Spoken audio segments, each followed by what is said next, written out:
بسم اللہ الرحمن الرحیم۔ السلام علیکم۔ آج ہم پڑھیں گے سال دوم کا سبق نمبر 6 پہلی فتح، اس کی پڑھائی کریں گے۔ سب سے پہلے دیکھتے ہیں کہ 17 سالہ نوجوان نے فوج کی قیادت کی۔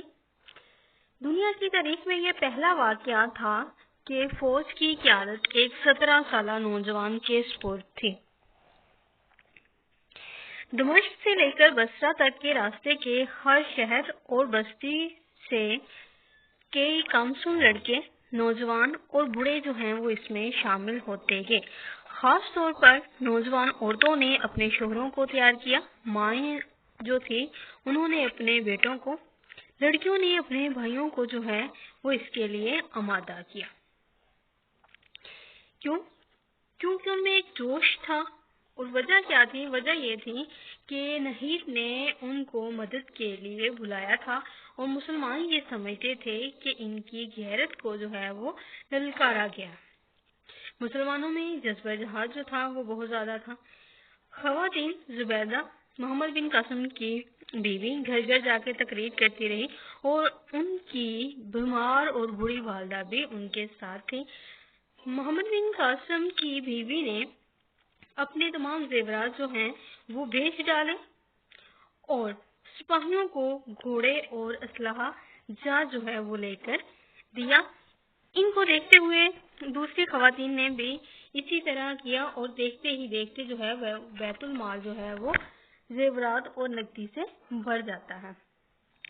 حجاج بن یوسف جو ہے وہ مکران کے گورنر محمد بن ہارون کو بتاتے ہیں کہ عبید اللہ کی قیادت میں 20 لوگوں کا وفد جو ہے وہ بھیجا گیا تھا راجہ دہر کے پاس، اور کہا گیا تھا کہ بات چیت کے ذریعے جو ہے وہ مسائل کا حل جو ہے وہ نکال لیا جائے، نحیت کے مسئلے کا حل جو ہے وہ بات چیت کے ذریعے جو ہے وہ ہو سکے، لیکن ایسا نہ ہوا۔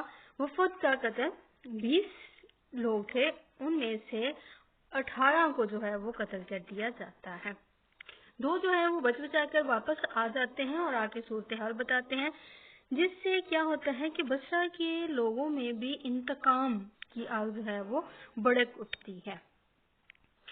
دمشق میں 5000 لوگ تھے جب روانہ ہوتے ہیں، تو 5000 لوگ جو تھے وہ دمشق سے نکلتے ہیں، لیکن چلتے چلتے اور راستے میں ملتے ملاتے بصرہ تک جب پہنچتے ہیں تو 12000 ہو جاتے ہیں۔ ان میں سے 6000 جو تھے وہ گھوڑوں پر سوار تھے، 3000 اونٹ پر اور 3000 جو تھے وہ پیدل چلنے والے لوگ ان میں شامل تھے۔ اب بھیم سنگھ کی فوج کی تعداد جو ہے وہ 20000 ہے، جو سندھ کے گورنر کی طرف سے ہے، اس کی مدد کے لیے آتا ہے، اور اس کا مقصد یہ تھا کہ مسلمانوں کو جو ہے وہ آگے نہیں بڑھنے دیا جائے گا، لسبیلا سے آگے مسلمانوں کو نہیں بڑھنے دیا جائے گا۔ محمد بن قاسم نے جو راستہ اختیار کیا وہ ایک پہاڑی راستہ تھا۔ اس کا یہ عزم تھا کہ مسلمانوں کو آگے نہیں بڑھنے دیا جائے گا۔ اس نے کافی مشکلات جو ہیں وہ پیدا کی کہ چھوٹے چھوٹے گروہوں کا اچانک حملہ، 30-40 لوگ ہوتے تھے اور وہ اچانک سے حملہ کر دیتے تھے۔ اس سے کیا ہوتا تھا کہ اونٹ سواروں کے لیے زیادہ مشکلات کا سامنا ہوتا تھا۔ جو گھڑ سوار ہوتے تھے تو وہ تو دوبارہ سے آ جاتے تھے، حملے کے لیے تیار ہو جاتے تھے، حملہ کر لیتے تھے، لیکن اونٹ کو سنبھالنا ہی بہت مشکل ہے، پھر اس کو اکٹھا کرنا، تو ان کے لیے زیادہ جو ہے وہ مشکلات کا سامنا کرنا پڑا۔